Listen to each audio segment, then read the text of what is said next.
pasado 2 años de la implementación de la Ley Orgánica de Educación Superior, la LOES en Ecuador, y había una crisis en la comunidad universitaria a nivel nacional. Entonces, tanto la Politécnica como la Universidad Central, la Salesiana y la Católica estaban sufriendo una crisis tanto de profesores que no tenían PhD y además de eso el recorte de presupuestos a nivel de todas las ingenierías.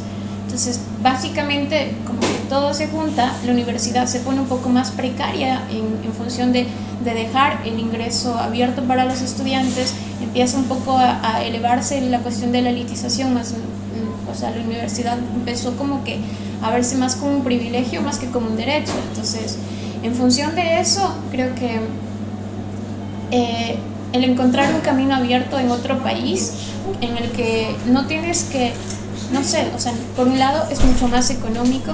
Rusia te abre las puertas en la educación porque cuando eres estudiante eres solo estudiante. Te da todas las herramientas para ser solo estudiante. Entonces tienes el espacio para vivir, tienes el espacio para estudiar, los libros te los da la universidad, los laboratorios son obligatorios para los estudiantes y las prácticas también.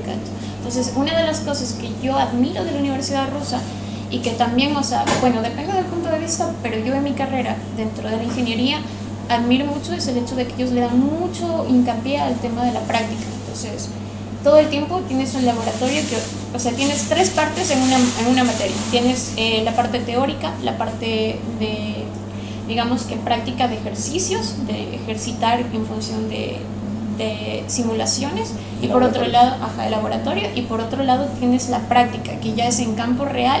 Empresas. Exacto. Y a veces, normalmente, o sea, en una sola materia tienes las tres, o sea, tienes que aprobar 3 cosas en una sola materia. Entonces tienes física teórica, ejercicios de física y laboratorio de física para aprobar solo física.